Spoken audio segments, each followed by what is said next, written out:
राजा सुनीति संतों के मध्य में बीच में रहने लगी, उनकी सेवा करने लगी। वह गर्भवती थी, राजा को यह बात पता नहीं थी। सुनीति ने उन्हीं संतों की मंडली में एक सुंदर बालक को जन्म दिया, जिसका नाम है, संतों ने रख दिया ध्रुव। ध्रुव का मतलब होता है अटल, सत्य, जिसका निश्चय कभी बदले ना, वही ध्रुव है। संतों की बड़ी सेवा किया था सुनीति ने। संतों ने कहा कि बेटी प्रदान मांग लो। उसने यही कहा कि बाबा मेरे घर में एक मेरी छोटी बहन है, उसे भी कोई बेटा बेटी नहीं है, उसे भी कि मुझे माता सुरुचि के गर्भ से जन्म दो, तब तू इस गद्दी पर बैठने का अधिकारी होगा। देखिए अभी हमने कथा सुनाया था कि गर्भ में बहुत कष्ट होता है जीव को। सुरुचि कह रही है कि तू परमात्मा से वरदान मांग, फिर मेरे गर्भ में आ, तब जन्म होगा। हम भगवान की उपासना, प्रार्थना, पूजा पाठ क्यों करते हैं? कि हमें बार बार जन्म ना लेना पड़े, हम मुक्त हो जाएं, आनंद विभोर हो जाएं। लेकिन सुरुचि ने भगवान से भी बड़ी अपने आप को माना, अपने गर्भ को माना। आज भगवान का भी अपमान कर दिया सुरुचि ने। छोटा सा बालक रोते हुए आचार्य सुखदेव कहते हैं कि छोटा सा बालक ध्रुव रोता हुआ अपनी मां के पास आता है और कहता है कि मां, मैंने तेरे गर्भ से जन्म लेकर के क्या कोई अपराध किया है? क्या मैं राजा का बेटा नहीं हूं? वो मेरे पिता नहीं है? माता सुरुचि ने मेरा अपमान क्यों किया? मुझे ऐसा क्यों कहा कि तू राजा की गोद में नहीं बैठ सकता है? यदि मैं तेरा बेटा हूं से बोले द्वारिकाधीश की जय। बल्कि यूं कहिए कि बच्चे ज्यादा प्रेम से कथा सुनते हैं, जो सुनेंगे वह उन्हें भूलता नहीं है।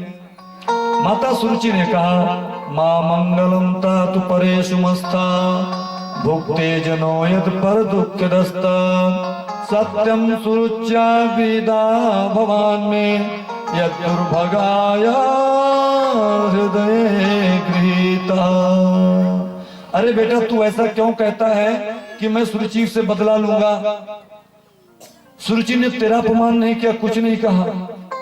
जो कुछ तुझे प्राप्त हुआ है तेरी निजी पूंजी है, तेरे कर्मों का फल है। हानि लाभ जीवन मरण जस अपजस विधि हाथ, सब कुछ परमात्मा के हाथ में है और तेरे कर्मों के मुताबिक तेरा अपमान हुआ है। तू किसी को दोष नहीं दे सकता बेटा। और जहां तक गलती की बात है, गलती का सवाल है, तू एक गलती नहीं, तूने दो दो गलती किया है। एक गलती यह किया कि तू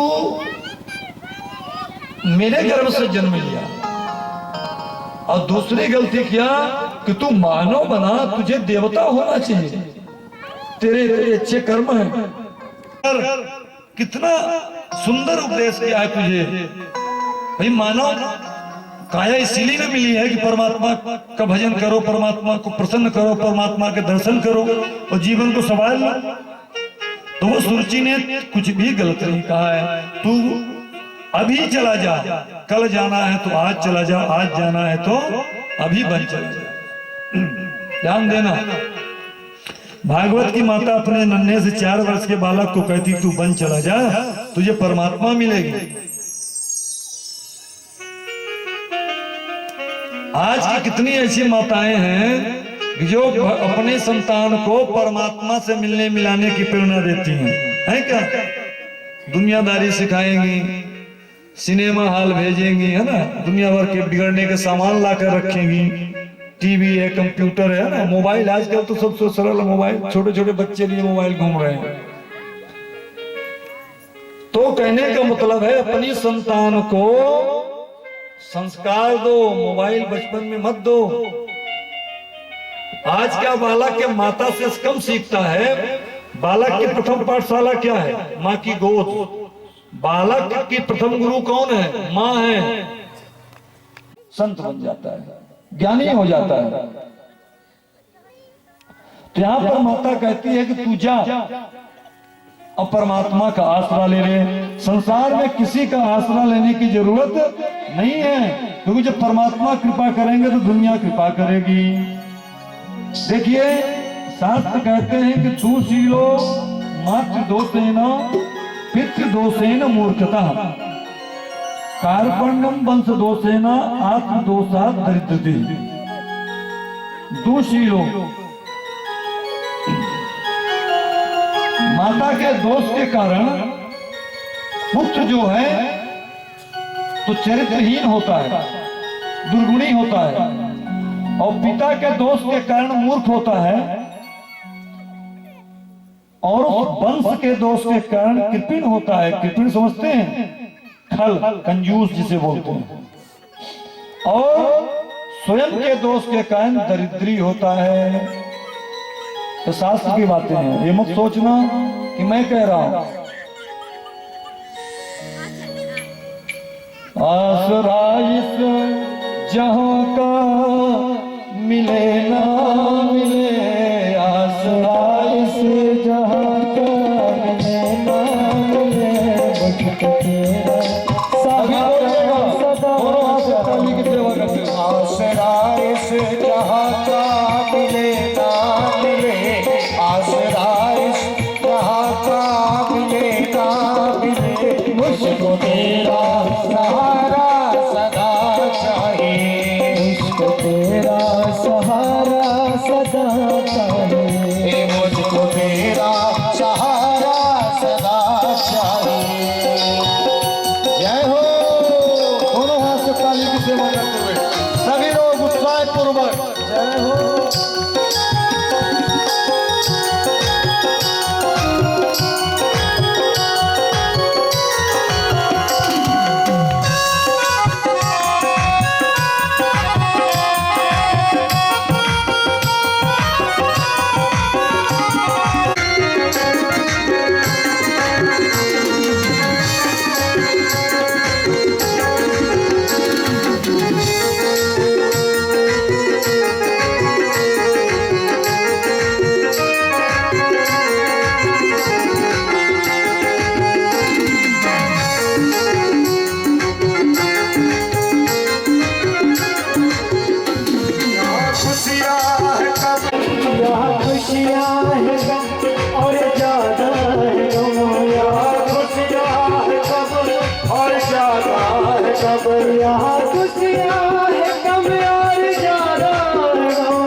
चाहिए। आसरा इस जहां का मिले ना मिले, आसरा इस जहां का मिले ना मिले, मुझको तेरा सहारा सदा चाहिए। मुझको तेरा सदा सदा चाहिए।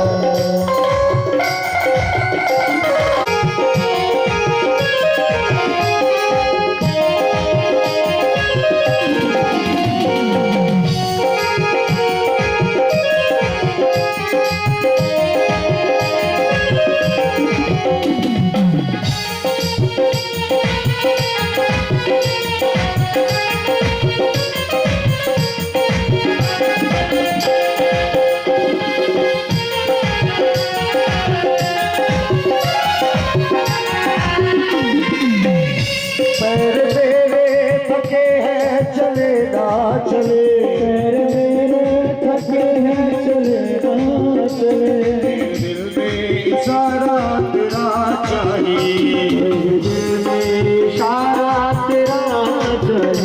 पैर मेरे थके हैं चले ना चले, पैर मेरे थके हैं चले ना चले, आस सहारा मिले ना मिले, मिले ना मिले, मुझको तेरा सहारा सदा चाहिए। मुझको तेरा सहारा चाहिए। मुझको तेरा सहारा सदा चाहिए। मुझको तेरा सहारा सदा चाहिए। मुझको तेरा सहारा सदा चाहिए। मुझको तेरा सहारा सदा चाहिए। मुझको तेरा सहारा सदा चाहिए। छोटा सा 4 वर्ष का नन्हा सा बालक आप बोलिए। परमात्मा को प्राप्त करने बन जा रहा है, लेकिन परमात्मा है कहाँ? वन में। कहाँ मिलता है परमात्मा? पता है किसी को? नहीं पता। परमात्मा वन में ध्रुव को मिलेगा कहाँ? भाई वो तो हिम्मत जुटा लिया, हिम्मत करके जा रहा है। तो गोस्वामी जी ने क्या कहा है? हरि व्यापक सर्वत्र समान, होई मैं जाना, प्रेम से प्रकट होई मैं जाना। वो तो हर जगह है। गोस्वामी जी ने लिखा है कि हरि व्यापक सर्वत्र समाना, और प्रेम से ही मिलता है, प्रेम से ही प्रकट होता है। तू अगर बस्ती में बसता, मेरा यार एक ही बस्ती में रहते हैं, लेकिन किस्मत का खेल देखो, मिलने को तरसते हैं। यही है, लेकिन एक किस्मत की बात है कि वो दिख नहीं रहा है। हमारे आसपास सर्वत्र वह व्याप्त है, लेकिन ये हमारा दुर्भाग्य है कि हम उसे देख नहीं पा रहे हैं, महसूस नहीं कर पा रहे हैं। मरघट में रोसाइया खाली घट नहीं कोई, बलिहारी वाघट की जागट पर घट होए। कोई ऐसा घट नहीं है जहाँ परमात्मा ना हो, सब जगह है। बिल्कुल हम सत्य माने। किसी ने कहा है, किसी सूफी ने, कोई सूफी ने कहा कि गालिब शराब पीने दे मस्जिद में बैठकर। उसने कहा कि मस्जिद में तो अल्लाह रहता है। उसने कहा कि तो फिर ऐसी कोई जगह बता से 2 आंसू बहाने की जरूरत है। इतनी भक्ति में रम जाओ कि आपका कंठ अवरुद्ध हो जाए, करुणा आ जाए, आंखों से आंसू आ जाए, भजन कीर्तन करते करते, तो परमात्मा यहीं पर प्रकट हो जाएगा। किसी ने भगवान से कहा कि भगवान मेरे घर आओ। भगवान ने कहा कि मैं तेरे घर में कैसे आ सकता हूँ, मैं तो क्षीर सागर में रहता हूँ। तो उसने कहा कि प्रभु हमारे यहाँ एक पानी की टंकी है, उसमें आप आ जाओ। भगवान ने कहा कितनी बड़ी टंकी छोड़ करके, सागर को छोड़ करके मैं तेरी उस टंकी में आऊंगा रहने के लिए। तो उसने कहा कि प्रभु मैं एक पूल बना देता हूँ। आजकल स्विमिंग पूल बनती है ना, लोग उसमें जाते हैं, मैं पूल बना देता हूँ। भगवान ने कहा कितना बड़ा पूल छोड़ करके मैं तेरे उस पूल में रहने आऊंगा। तो वो कहता है कि प्रभु तो मैं सिंधु नहीं बना सकता, सागर बनाने की क्षमता मुझ में नहीं है। तो भगवान ने यही कहा कि अरे अभागे, तू सिंधु नहीं बना सकता, लेकिन अपने आंखों में प्रेम के तो बिंदु तो निकाल सकता है। और जिस दिन तू अपनी आंखों में प्रेम के तो बिंदु निकाल के ईश्वर को खुश कर सकता है, ईश्वर उसी में बैठ सकते हैं। ध्रुव जा रहे हैं, गुरु नहीं बनाया। ध्यान देना, जीवन में गुरु बनाना भी बहुत आवश्यक है।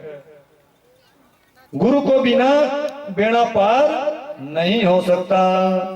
अब गुरु नहीं बनाए थे ध्रुव जी, जल्दी जल्दी में भाई जल्दी माता के बातों पर आकर के जल्दी जल्दी वन चल गए, वन के लिए निकल पड़े तपस्या करने के लिए। गुरु नहीं मिला, रास्ते में मिल जाते हैं नारद जी। नारद जी ने कहा क्यों गुरु बनाया? ध्रुव ने कहा कि अरे नारद जी क्या करें, जल्दी जल्दी में कहाँ गुरु मिले, कहाँ है ना कोई मिले।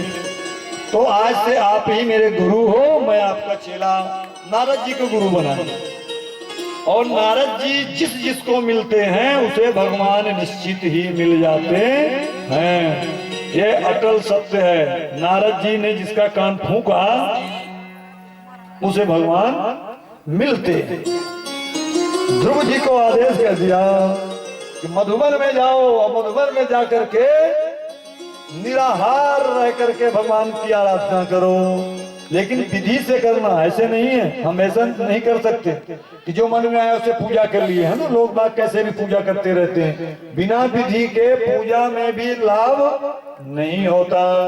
इतिहास पुराणानि वेद शास्त्र विधि बिना केवल हेतु की भक्ति रूपाता ये बलम। जो शास्त्र वेद पुराण में विधि बताई गई है, उस विधि के अनुसार ही हमें साधना करनी चाहिए। सारी विधि बता दिया नारद जी। ध्रुव जी मधुबन पहुंच गए। मधुर वनम मत विदिक्षया गता, मधुबन में बैठ गए ध्रुव जी। तिरातांते तिरात्रांते प्राप्ते कपिद्वदरासन आत्मवृत्त्यानुसारेण मासं नित्येर्जनं हरिं। भजन चल रहा है ध्रुव जी के भजन का, सुंदर भजन कर रहे हैं ध्रुव जी, और कुछ नहीं खा रहे हैं, केवल फल फूल खा रहे हैं, है ना। पहले महीने में क्या खाए ध्रुव जी ने? फल खाए। दूसरे महीने में पत्ते खाए। और तीसरा महीना जब आया तो 9 दिन तक कुछ नहीं खाते, 9वें दिन केवल पानी पी लेते। इस तरह का उन्होंने नियम बना लिया। और अखंड पाठ चल रहा है। नारद जी ने एक मंत्र दिया था। कौन सा मंत्र है वो? ओम नमो भगवते वासुदेवाय। ओम नमो वासुदेवाय।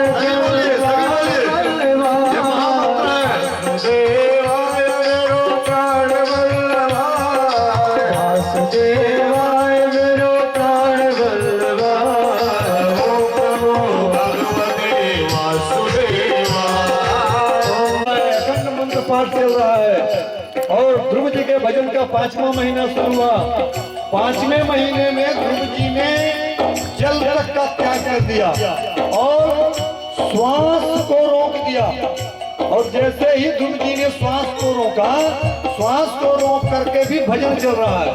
ओम नमो भगवते वासुदेवाय। ओम नमो भगवते वासुदेवाय। ओम नमो भगवते वासुदेवाय।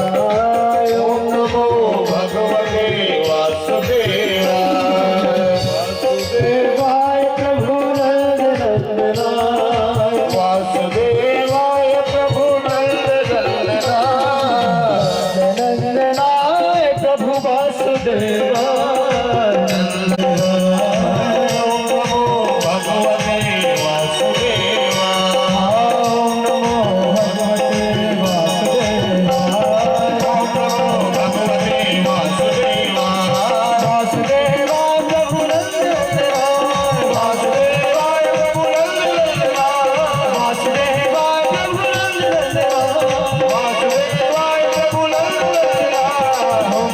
भगवते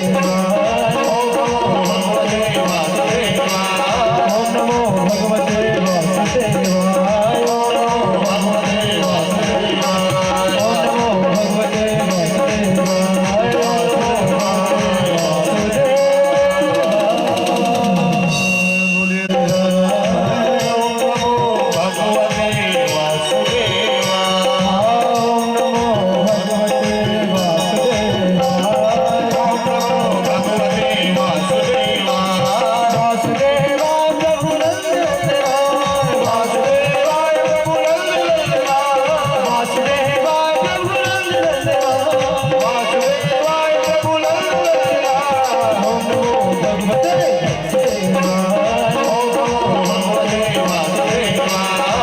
नमो भगवते वासुदेवाय। ओम नमो भगवते वासुदेवाय। ओम नमो भगवते वासुदेवाय।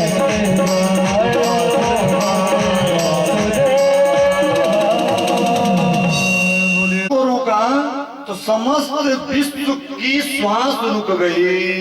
सभी देवता घबरा गए, ब्रह्मा जी तक श्वास नहीं ले पा रहे हैं और सीधे सभी देवता ब्रह्मा जी के पास जाते हैं। ब्रह्मा जी सबको लेकर के नारायण के पास जाते हैं। नारायण कहते हैं कि देवताओं घबराओ नहीं, मधुबन में मेरा भोला भंडारी नन्हा सा एक भक्त है, उसने तप करते समय अपने श्वासों को रोक दिया है। अभी मैं मधुबन जाता हूँ, उसे दर्शन देता हूँ, तुम सबके प्राण संचरित हो जाएंगे। और भगवान गरुड़ को तैयार किए, गरुड़ पर सवार होकर के मधुबन के लिए प्रस्थान करते हैं। मधुर बनम व्यक्त